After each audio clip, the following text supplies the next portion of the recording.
MetsMusings is an unofficial, independent podcast covering New York's National League Baseball team. It is not affiliated in any way with Major League Baseball or the New York Mets. Now it's time for some New York Mets baseball talk. Here's Gary Mack bringing you the latest news and analysis from Mets Nation and the world of baseball on another edition of Mets Musings.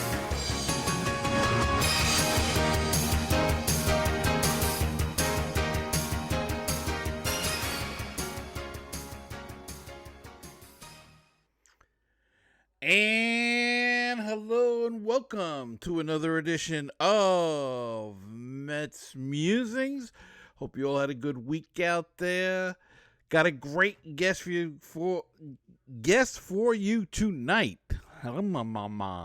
So we want to get to that as quick as possible. But of course, the big news making its round around the world of the New York Mets is the fact that Robinson Cano has tested positive for steroids. Goodbye, Cano. And he is suspended for 162 games. What a dope. What more can I say? One of the stupidest moves you ever want to see. He got caught again. This guy is not too bright, and it makes you wonder, all those years with the Yankees, and then he, we won the batting, not the batting title, but the home run derby 1 year with the All-Star game, and you wonder, was he juiced the whole time? I mean, it's not a good look. So, I'm sorry, but I don't have any compassion for the guy. He's a guy that had a reputation of being a little bit of a lazy player. He says it's so he could play in all the games, but it just seems like he wanted to get his money, and now he's not. He forfeits 1 year, $24 million. He'll have 2 years on his contract when he comes back. If he comes back, I think the Mets should really go to him and negotiate some sort of buyout on this contract, because it's really I don't think they want him back, and I wouldn't take him. And I think at this point in time, if he's not going to get paid this year, so why not go to him and try to negotiate a much smaller amount to buy him off next year instead of the $48 million. Maybe you could settle for half of that or something. The league would, the union would have to agree to it. But I think, considering the circumstances, it would be pretty difficult not to see it the Mets way and cut the Mets some slack and get them the heck out of here. Stupid move. He's a veteran. He should have known better. And again, this probably kills any chance he might have had to get into the Hall of Fame. Didn't think he was a Hall of Fame player, but, who knows? There were people that thought he was. And this will kill it completely. Two-time loser with the steroids, and out for the season is one Robinson Cano. Opens up a lot of possibilities for Mets. Andres Jimenez could go to second. Luis Guillorme, who hit this year, could play second base. Rosario could stay at short. Jimenez could go to short. Rosario maybe could move to second if they wanted to try that. They could trade Rosario, maybe put Jimenez, Guillorme. They could move McNeil to second permanently, which is probably his best defensive position. Lots of ways the Mets can go. They could try to sign DJ LeMahieu, though. He's looking for a 5-year contract, and that would make him 37. I don't know if I want a 37-year-old second baseman when you got these young guys that are eager to play and prove that they could play at this level. So, but that'll all shake out now in the wash. Cohen got an early, the new owner, Steve Cohen, got an early Hanukkah gift by having an extra $24 million to play around with now. So we'll see what direction the Mets decide to go, but that's the big news. In other news, Noah Syndergaard has begun throwing off of the mound as he showed a video on his personal Twitter account. It's a positive step in the rehab process for Syndergaard, who underwent Tommy John surgery back in March and will likely miss at least the first couple of months of the 2021 season while fully recovering. He may not be, most pitchers aren't in top form after returning from Tommy John surgery the first year, but he could bring a boost to the rotation just by being healthy, and they could use the other arm. The other bit of news is that Theo Epstein has left the Cubs. What does it mean? Who knows? Could mean nothing. He said he wants to take the year off and relax, do some summer activities, but baseball's a funny game and ways of recruiting people and getting them back into the fold, if you will. Has a way of doing it. People have a way of doing that. So we shall see how far that lasts or what that does. All right. Let's go. We want to go to my guest, the great Bill Madden, who's got a terrific book out on Tom Seaver. And he is going to join me right in just a second. And joining me this week is a Hall of Famer. He's the famous New York Daily News columnist, sports columnist. And he's got a terrific new book out called Tom Seaver, A Terrific Life. Bill Madden, welcome to MetsMusings. Good to be here. Bill, this book is coming out in a few days about Tom Terrific, the probably the greatest Met star of all time, and he's a guy that you know very well for a number of years. Do you remember the first time that you met him? Well, the first time I really got to know him was, and probably the reason why we had the relationship that we had, was in 1983 when he was left off the Mets protected list for the free agent compensation draft, one of the most disastrous decisions the Mets ever made. And I was at the Daily News a couple days before the draft, and I got a call from a friend of mine named Art Burke, who had previously worked in the commissioner's office. He was now working for ABC, and he asked me if I was going to be writing about the draft on Friday, and I said to him, well, I'll probably write something, but it's not a big deal because New York is not involved. The Yankees or the Mets hadn't lost any free agents. Mm-hmm. That was what the draft was all about. It was to compensate teams that had lost free agents. So he said to me,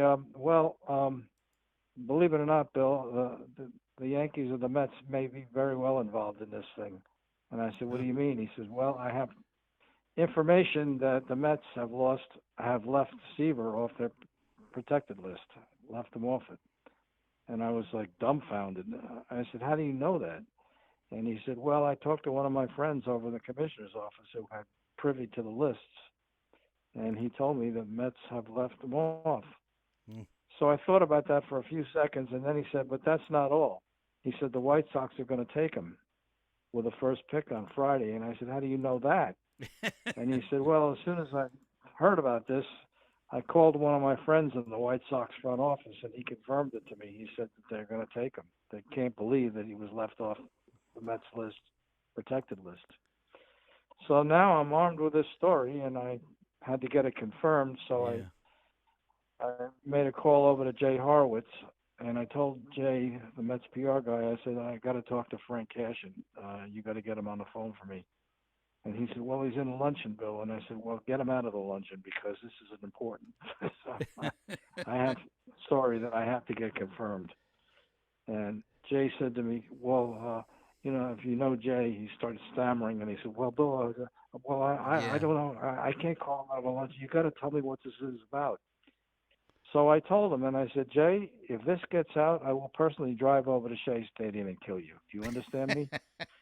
So anyway, he got Cashin out of the luncheon, and I told Frank what I knew. And Frank said, he confirmed it to me. He said, Billy, I'm not going to lie to you, but we just didn't think anybody would take him. 39-year-old pitcher. Mm-hmm. All the people that are in the draft, there's prospects in there. There's established players that are still in their prime. And I said, well, Frank, I hate to tell you this, but I'm told that the White Sox are going to take him. Wow. So there was kind of silence on the phone. Anyway, he confirmed it to me. So now I have the story. But I still felt, before I went to print with this story, that I had an obligation to call Seaver. I didn't want to blindside the guy. Yeah. And so I didn't really know him that well because I covered the Yankees, and he was, of course, with the Mets. Mm-hmm. But I mean, he knew me because I was on the back page of the Daily News quite frequently back in those days because of Steinbrenner. So he knew who I was. So I called him at home in Greenwich, and I told him what the story was, and he was very thankful. He was obviously shocked and upset, but he thanked me very much. And from that day on, we had a relationship because I think it was no longer a sports writer / player relationship because I think he felt that I was more than a sports writer in his eyes because I was the guy that told him he was left unprotected, not Major League Baseball, not the commissioner, not the Mets, nobody but me. And I had this story alone. So just to tell you in context of today, this could never happen today. We held that story out of the paper until the last edition. Which goes off the presses at 1:30 in the morning because we didn't want to give anybody time to catch up to us. At the same time, I'm holding my breath because, I mean, Cashin could have called somebody, Seaver could have called somebody. Neither one of them did. Wow. It was a miracle. It was amazing. And so we had a clean beat on it. It was probably the biggest story I ever broke for the Daily News. And today everything is get the story first, and there's so many social media, Twitter would have gotten out easily. Exactly. Yeah. Yeah, it would have been definitely out. You could never have held that. We held that story for 8 hours. Yeah. Wow. That's something. Well, the book it's terrific. Called Tom Seaver: Terrific Life, and it's kind of a shame that he never got to write his own autobiography, but this is probably the most intense and the closest thing to him writing one, as you would see, with your familiarity with him and his family and the friendship that you had. The book is really interesting. I recommend it to anybody. You really cover his life from beginning till, unfortunately, the end. And it's just such a shame. I know when I heard the news, it was so shocking that he had passed. And I'm looking at the cover of the book as we talk, and it's such a young, vibrant photo on the cover and everything, and that's the Tom Seaver we all remember. It just it's so sad that such a disease took him, and because of his he was a student of the game, a cerebral pitcher, if you will, and to have this kind of disease attack his brain and mind, it's really sad. Yeah, it is, and you're right. This is the closest thing to an autobiography because of my relationship with him, and it kind of stemmed from a documentary that I did on him 2 years ago. Mm-hmm. And what happened was uh, the former sports editor, former editor in chief of the Daily News, a man named Martin Dunn. When he left the Daily News, he formed his own production company, and I was very close with Martin. And he came to me about this was around 2015, and he said to me, he says, "I've got this production company, and I'd love to do a documentary on Seaver and your relationship with him. Do you think he would be agreeable to that?" And I said, "Well, I'll give it a shot." So I called him, and I was pleasantly surprised when he said, "Sure, come on out here." The only problem was at that time he was already having memory issues, Mm-hmm. and I've been told this. I've been told this by his agent. He said, "But just be careful, Bill, because he'll tell you something, then he'll forget all about it the next day." So we went through with this. Went around. I went around the block with him a few times with calls out there, and finally I told him. I said, "Tom, I know you said to come on out. We'll do this thing, but I just want to be sure. I don't want to show up at the gate of your vineyard out there, and you ask me what the hell am I doing out there." Yeah. So with a crew, with a TV crew. So I said, "I want you to put Nancy on the phone because I want to make sure she's okay with this." So he did, and so that was it. So we went out and we did the documentary, and it was he was so good. I mean, we went out there in 2016 and 2017, and we spent the good part of a full day each day out there. So probably a total of about 3 full days of taping and filming of the vineyard and everything else. And I did interviews with Nancy and Tom, and of course we did interviews with all his friends in the Hall of Fame because I have a relationship with most of those guys. Mm-hmm. And we had all this stuff. And I will tell you, I was disappointed in the documentary. Ed Burns got a hold of it, the actor, and he left so much good stuff on the cutting room floor. It was really disappointing to me. So the only thing was, I had the interviews, and they're all exclusive, and they're extreme, they're lengthy and really good. So then. In the fall, no, it was in the spring of 2019 was when the Hall of Fame and the Mets put out this statement that he was suffering from dementia and was dropping out of public life. Mm-hmm. And I was shocked, but not totally shocked because Right. I'd been with him the previous year. And the difference in his memory from 2016 to 2017 was like night and day. He couldn't remember anything about his career in 2017. And I was so glad that we'd gotten so much good stuff from the previous year. So anyway, now he's got the dementia, and Terry Thompson, who's the former sports editor of the Daily News, and she was involved in this project as well, the documentary. And she said to me, she says, "Billy, now you've got to do the book." Because they've been after me to do a book with him. I didn't want to do an autobiography, even long before he had the memory issues. I just wasn't comfortable doing that, and it would have been a problem because he was having memory issues, and it was getting worse and worse. So, but now she said, "You got to do the book because you're the only guy that can do this book the way he would want it." I thought about it, and I said, "Oh well." It's not like going behind his back because he wouldn't know. I couldn't talk to him about it anyway. So, Right. And she says, "I'll tell you something else, Bill. If you don't do it, someone else is going to do it. You're going to kick yourself for not doing it." So that's why I did the book. Well, it is terrific, and it's very thorough. And as I said earlier, you do cover everything, even going back to his childhood in Fresno. And he stayed very loyal to his Fresno friends, I should say, and that group of, friends he had since childhood. Talk a little bit about that. Yeah, that's a big part of the book, the Fresno chapter, and those guys are a very big part of the book. he grew up in Fresno, and he stayed close with all of his friends he played little league ball with and high school ball with. He invited all of them to the Hall of Fame when he was inducted in 1992, and they all came. And it's interesting because a few of them were better little league players and better high school players than he was.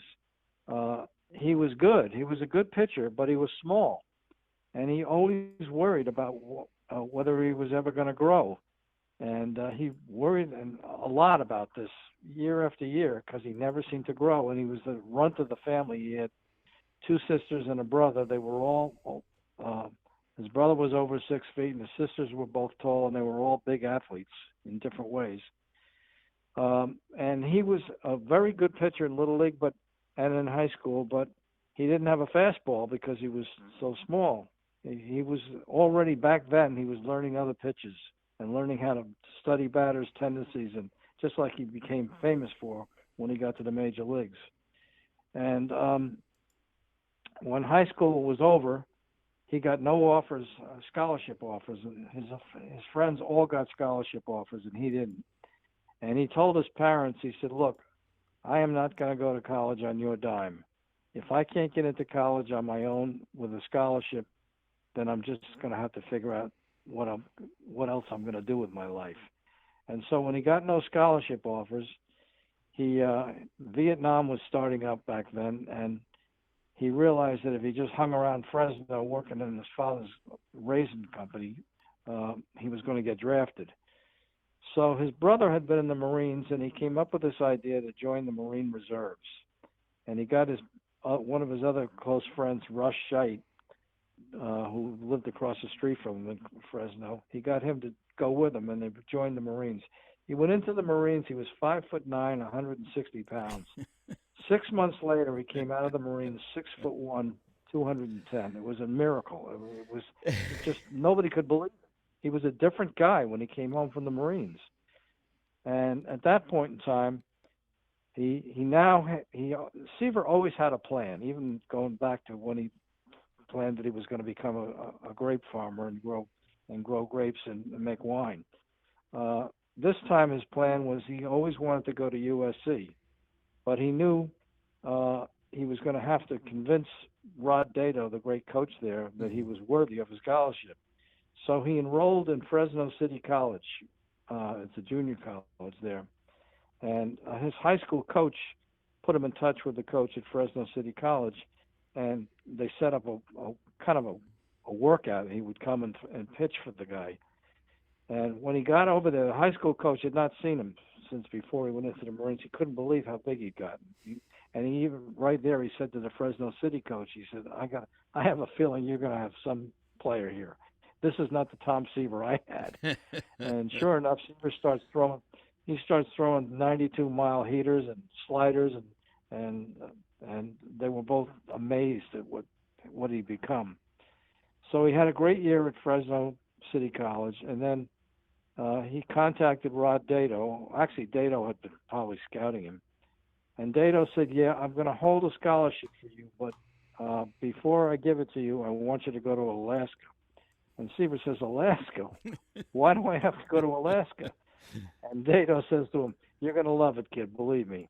And he wanted to go and play in the summer wood bat league for the Alaska Gold Panners.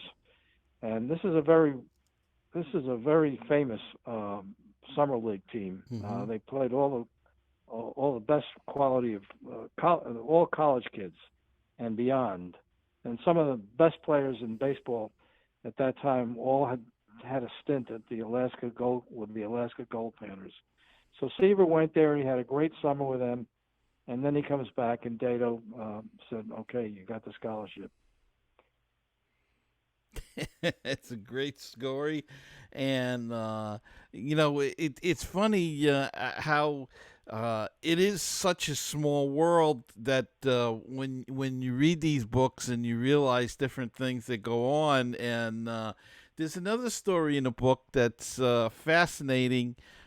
His father was a terrific golfer, and also liked a certain drink, scotch and soda. And maybe you could relate that story when it's connected to the famous song. Yeah, it's a very interesting story. I don't know how many of your listeners are familiar with the Kingston Trio, but they were the number one folk singing group of the 50s and 60s. Hmm. And one of their biggest hits was a song called Scotch and Soda. And what happened was, it turned out that Seaver's older sister, Carol, was dating Dave Guard, briefly dated Dave Guard, who was the lead singer of the Kingston Trio. And one Thanksgiving, the Kingston Trio, or two of them, Dave Guard and Bob Shane, were traveling south from San Francisco to Los Angeles, and they stopped off at the Seaver house in Fresno. And they were all sitting around the piano. Seaver's parents were big on music, and I think that one of them played the piano. I don't know. But anyway, Seaver's father got out this piece of sheet music, and it was a pencil sheet music, and they were telling the two, Dave Guard and Bob Shane, the two guys from the Kingston Trio, that they had gotten this piece of sheet music when they were on their honeymoon. There was a piano player at the bar at the hotel around the corner from the hotel they stayed at on their honeymoon, and he played this song every night, and they loved the song so much, and he said, well, here, you can have the sheet music, and he gave it to them, and they had it all these years. This was in Wow. 1932. Wow. And they had it all these years. And so he started playing it for him. And Dave Gard or Bob Shane, both of them, they said, this is a great song. Can we have this? And Charlie Seaver said, yeah, sure, take it. So he gave him the sheet music. The guy who had given him originally, the guy who wrote the song, he never put his name on it. Oh my goodness. And so they took the sheet music, and as soon as they got back to Los Angeles, they went right to the copyright office, and Dave Guard put his name on it as the author of as the composer, whatever you want to call it, of the song. And to this day, if you ever look up Scotch and Soda or get an album or by the Kingston Trio, it'll say written by Dave Guard. Dave Guard. Because the guy they never found out the guy's name. And it just happened that Scotch and Soda was Seaver's dad's favorite drink.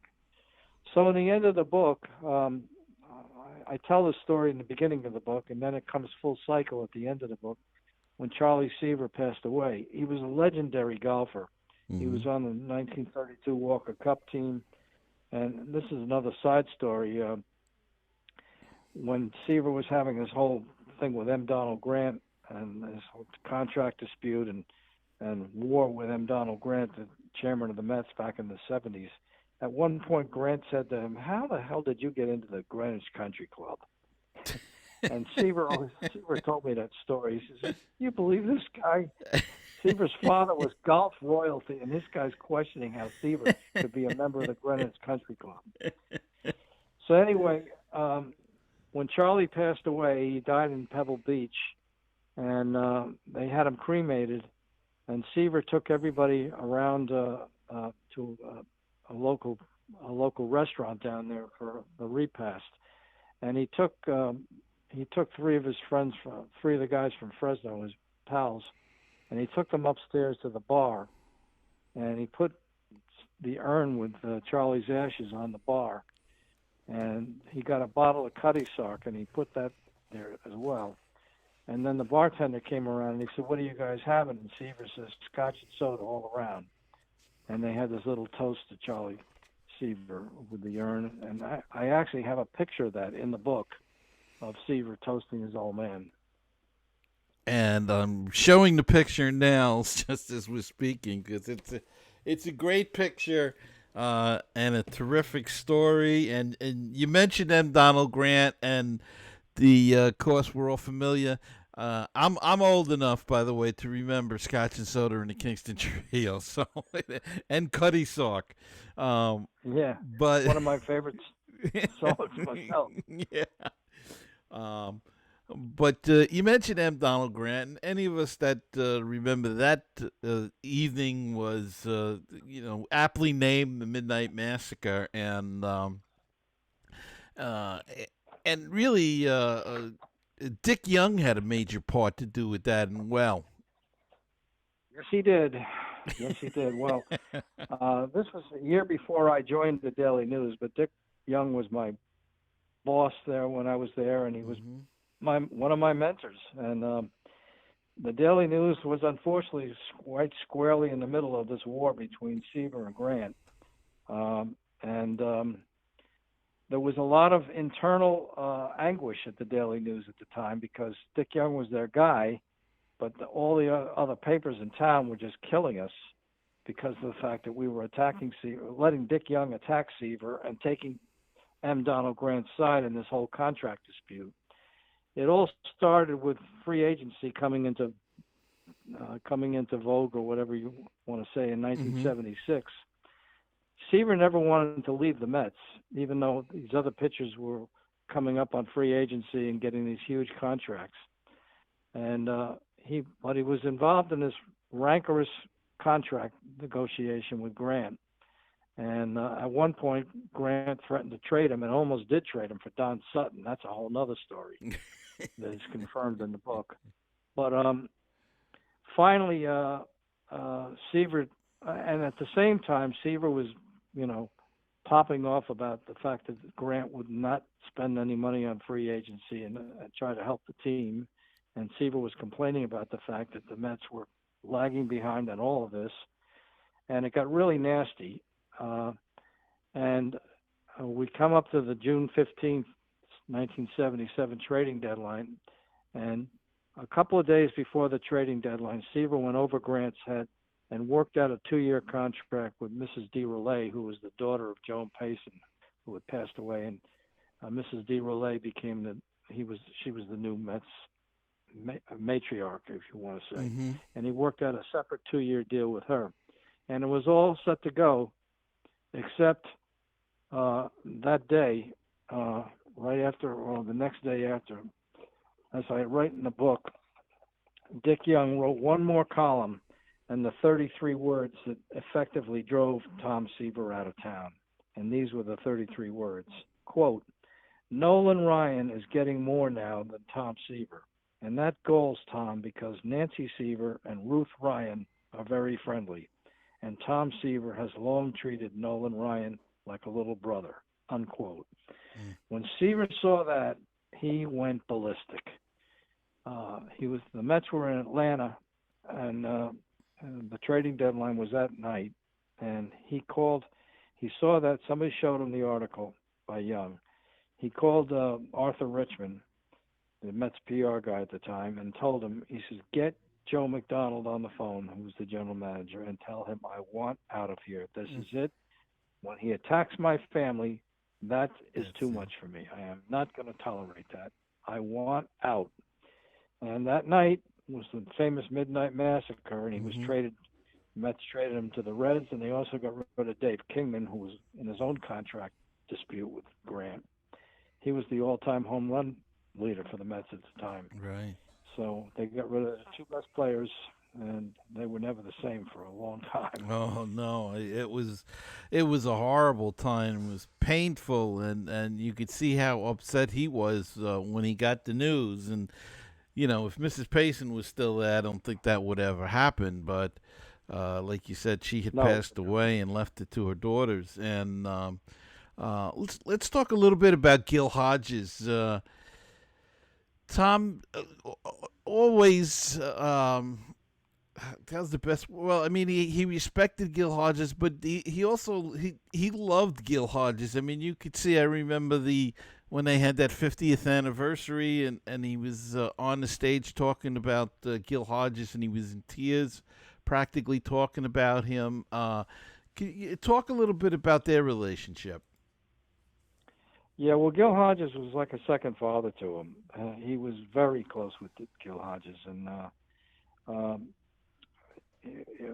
they hired Hodges in 1967, and Seaver had studied him. They got rid of they fired Wes Westrom, and there was a long negotiation between the Mets and the Washington Senators, where Hodges was managing at the time. And Seaver did his homework on Hodges. He knew that this was going to happen, and he realized that Hodges was an ex-Marine. That got his attention, first of all. And the fact that Hodges was this strong, silent, authoritative, just a solid guy, and he studied all of this stuff, and he told me at the time, he said, I knew right away this was a guy I wanted to play for. I couldn't wait to play for this guy, and he was not disappointed. Hodges came in and really gave the Mets respectability. He instilled a lot of rules that they really hadn't had in the clubhouse, and he was a disciplinarian, and he was, like I said, he was authoritative, and he and Seaver bonded quickly. And Seaver told me this one story.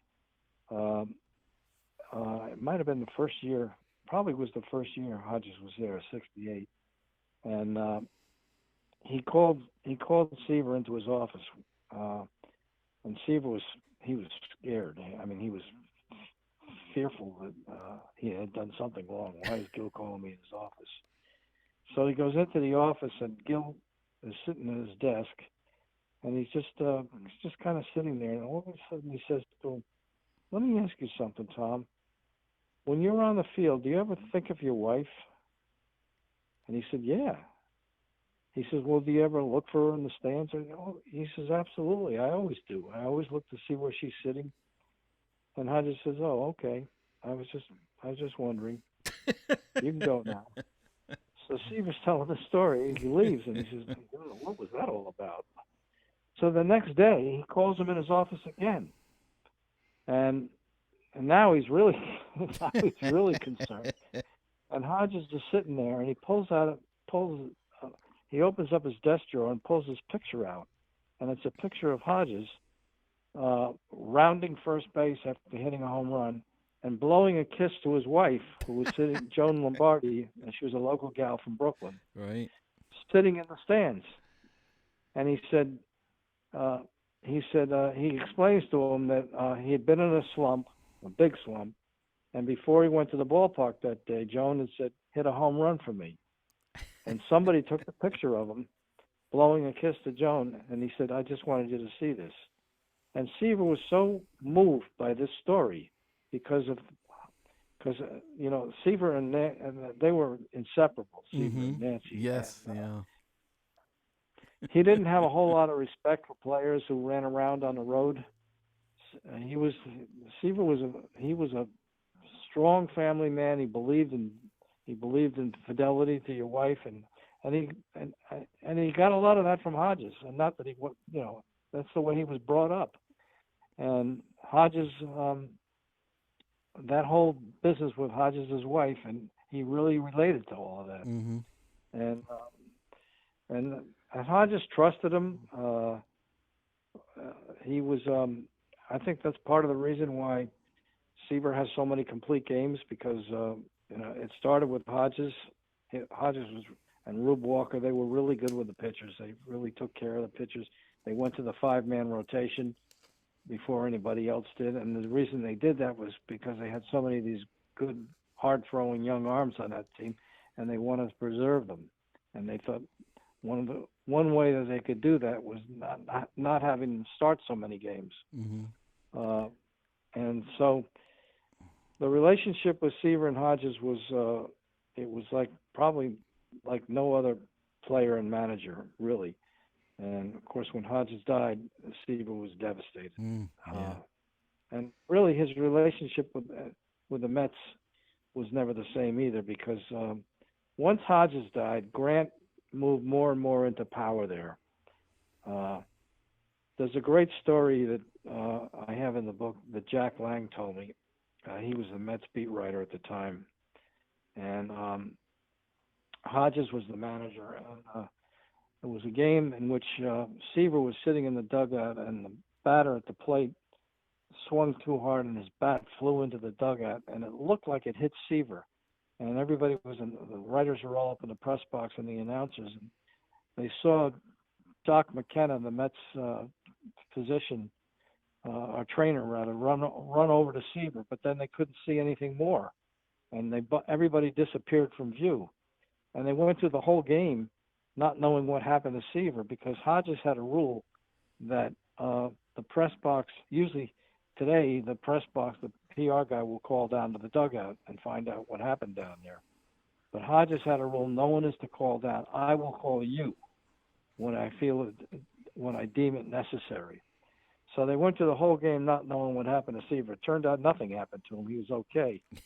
But Jack Lang ran into M. Donald Grant in a parking lot the next day outside Shea Stadium, and he brought this up to him, and he says, Don, he says, we can't, Hodges has got, everybody's afraid of Hodges around here. And, this was a serious thing. We were all left in the dark up there. If something had happened to him, we didn't know what to put on our stories. The announcers didn't know what was going on. And, Hodges is, everybody's afraid of him. And so Grant said to Lang, he says, well, I can't help you, Jack, because I'm afraid of him too. And so then Lang said, and this is the line that sums up Donald Grant and what this whole thing was about. Lang says, but Don, Tom Seaver's the franchise here. And Grant looks at him and admonishes him, and he says, don't you ever call Tom Seaver the franchise. Mrs. Payson and I are the franchise here. Okay. I guess in the early days, people would go to see Mrs. Payson sitting along the dugout, but later on, not so much once they started to win. So he got traded, goes to Cincinnati, gets to be good friends with Johnny Bench. And when you look back on his career, the teams that he played with, for the most part, he had some of the greatest catchers, really, 2 Hall of Famers, and one that, if he hit a little more, probably could have been in the Hall of Fame. I'm talking about Jerry Grody. It really is amazing that I don't know if you want to call it the luck or the timing he had, but did play for some of the greatest catchers of all time. Well, yeah, I mean, Grody was his favorite with the Mets, obviously, and they teamed up on a lot of great games together. And then he goes to the Reds, he has Johnny Bench, and then later he goes to the White Sox, and he had Carlton Fisk, and he had a close relationship with all 3 of those guys, especially Bench and Fisk, because he was in the Hall of Fame with both of them. Right. And of course, Fisk caught his 300th game at Yankee Stadium, and he always got on Bench because Bench did not catch his no-hitter in Cincinnati. He was hurt when that happened, and the backup catcher, Don Werner, was the one who was his battery mate for the no-hitter, and he never let Bench forget that. Well, he was a bit of a prankster and a chop buster, if you will, wasn't he? Yes, he was. He was definitely that, and he took a lot of pride in that. And I was the brunt of a lot of it, I can tell you that. And he comes back to the Mets, and as you said, he left. But you write about a story where he actually talked to you at one point about talking to the Yankees about trading for him. Yeah, well, like I said, we'd become not close friends, but we'd become good friends, and we would talk on the phone periodically. And after he went to the White Sox, and I was the one that told him he was going to the White Sox, he had 2 pretty good years there. And then in '86, he started. It was like, what more do I have to prove? The White Sox were not a good team by then. They were struggling, and he was struggling as well. And he was lonely, and he was homesick. And so he called me on the phone, and he said to me, he said, do you think you could talk to George about trying to get me traded to the Yankees? Tell him that I really want to finish my career with the Yankees. By George, he meant, of course, Steinbrenner. Right. And I said, well, I'll get. He said, Hawk Harrelson, who was the general manager of the White Sox, he said, I think Hawk has called the Mets and they're not interested. So it's either or I'm going to be stuck here. So I said, I'll give him a call. Well, I thought this was right up George's alley. This was right out of his playbook. The Mets were on their way to going to the World Series in '86. Right. And here's a chance for George to upstage that by bringing Tom Seaver back to New York as a Yankee. This was right out of his playbook, and I was shocked, or really surprised anyway, that he was only lukewarm to the idea. Wow. And there was a time during that period that I was kind of the middleman between trade talks between Harrelson and George. I was going back and forth between the two of them, trying to make this deal happen for Tom. And I'm also supposed to be a reporter for the Daily News. You didn't know you were an agent there. Right. I'm doing this as a favor to Tom. And finally, George, the whole trade got hung up on a shortstop named Carlos Martinez. He was a big, tall, 6'6" Venezuelan. And he was one of the Yankees' top prospects because he was a power-hitting shortstop. The only problem was all the scouts had told me that he's never going to be remaining at shortstop. He's just too big for the position. And he'll wind up being a first baseman where his power will be negated. George is telling me, he says, I can't give up this Martinez kid. Hawk is trying to steal him from me. And I said, George, this is Tom Seaver here. My God, how can you let this deal hung up on a shortstop who's not going to be a shortstop by the time he gets to the big leagues? And he said, well, I don't know. I just don't know if I can do this deal. And a couple of days later, Hawk called me back, and he said, I'm sorry, Billy, but we're not going to be able to do this deal. George will not give up Martinez. And they wound up trading him to the Red Sox for Crazy Horse Steve Lyons. And that's where and ironically, his last day in the big leagues was sitting on the bench in the Red Sox bench in the '86 World Series, watching the Mets come back and win the World Series. Yeah. He's a spectator on the bench for the Red Sox. It was a shame that the Mets didn't get him because he would have fit in very well with that team, I think. Well, Davey Johnson didn't want him. They already had. They were loaded with pitching. They had Gooden and Darling and Fernandez and Rita. And Davey Johnson just didn't want him. I think he thought he would be a distraction or whatever. So Cashin wanted him because, he was the one that left him unprotected. Right. And this was going to be an opportunity for him to atone to the fans by bringing Seaver back and have him part of the '86 team. But Davey Johnson was adamant. He didn't want him, and so Frank had to do what his manager wanted. Yeah.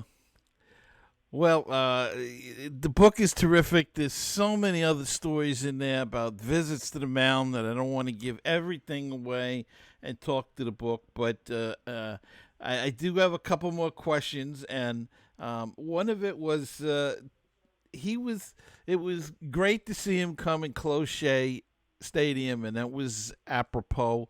And it also was great to see him open Citi Field, but he was not happy about that aspect, was he? No, he wasn't. And this is all part of the. I don't think it was common knowledge. I know it wasn't common knowledge by Mets fans that he was estranged from the Mets, and he never really ended that estrangement. He was to his dying day, he had very little use for the Mets. And it was really sad, but there was so many things that happened. I mean, the whole damn Donald Grant thing, he got over that.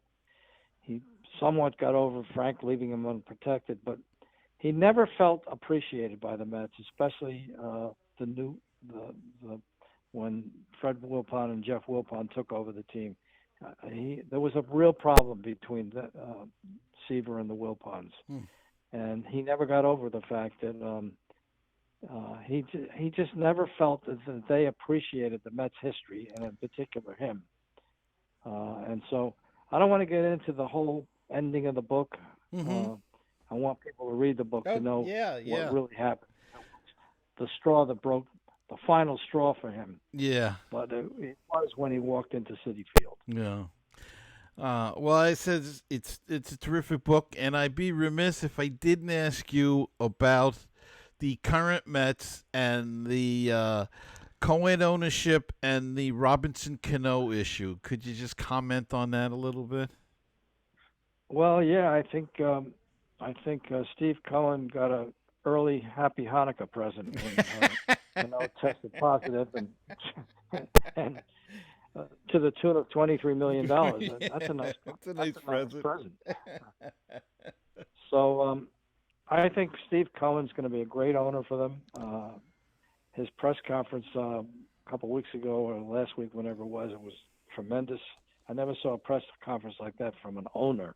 Yeah. And I think I was interested to see where he said one of the things he's doing is bringing back Old Timers Day. If Seaver were alive today, he would say right away, he said, finally an owner who is starting to appreciate the Mets history. Right. Because it really was long overdue. And I think it's going to be a great thing for the Mets. I mean, they got an owner who's going to spend money, and but I believe not recklessly. Right. Right. Somebody told me, everybody thinks Cohen's going to spend like a drunken sailor. He says, remember, this is a guy who made his billions, knowing the value of things. And he says, this guy told me, he says, Steve Cohen is not stupid.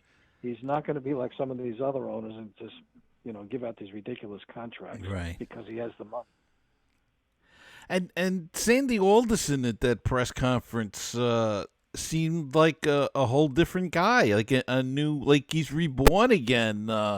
He seemed maybe he's healthier than the last time we saw him, but to me, this is my observation. I think the one thing you should have noticed, I don't know if you did, I noticed it, he didn't have any handcuffs on. Yeah, yeah, that's true. That's true. This is a whole different deal for Sandy. I mean, he can actually be a general manager or he can actually run the baseball operations without any interference and without any hindrance from the ownership. Now the Robinson Cano thing, does that in any way void his contract, or can it have any effect on his contract other than losing a year pay? Does it violate any of the clauses at all? Would you happen to know that? Yeah, well, no, he can come back in 2022. Mm-hmm. I don't think anybody's going to want him, and I have a feeling that Steve Cohen will probably just eat the rest. It's a lot of money. It's $48 million or something like that. But no, he's free to come back. But I doubt if anybody's going to want a 39-year-old guy who's a two-time drug offender. Yeah. So he'll get his money and go away. But what a shame. Yeah, and I would think you're of course involved in this more than I am, but I would think that would kill his Hall of Fame chances completely. 2 times. Yep. And and now you got to wonder whether he was doing it in the Yankees. Well, I think that's a strong suspicion now. You're right. And so I don't think a lot of people were going to vote for him anyway before this happened because of that very reason. Yeah. Well, it's a crazy world, but thankfully,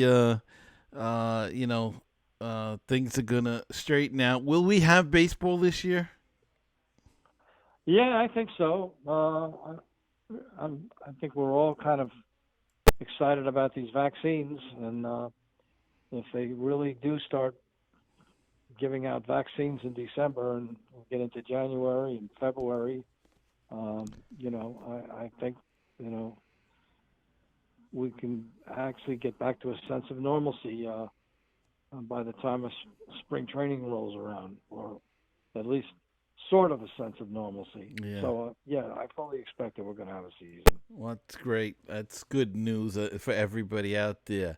The book is Tom Seaver, A Terrific Life.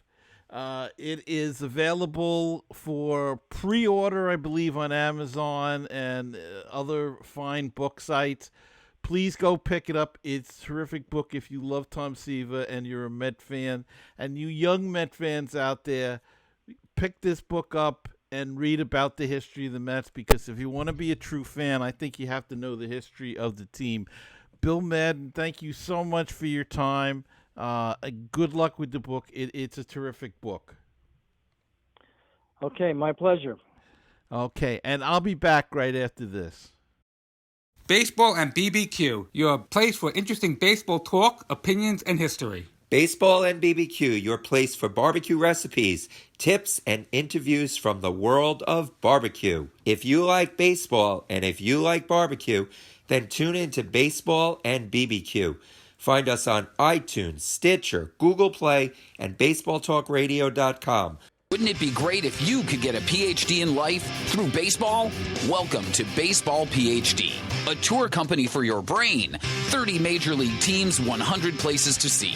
Let's touch them all as we make the road trip of a lifetime.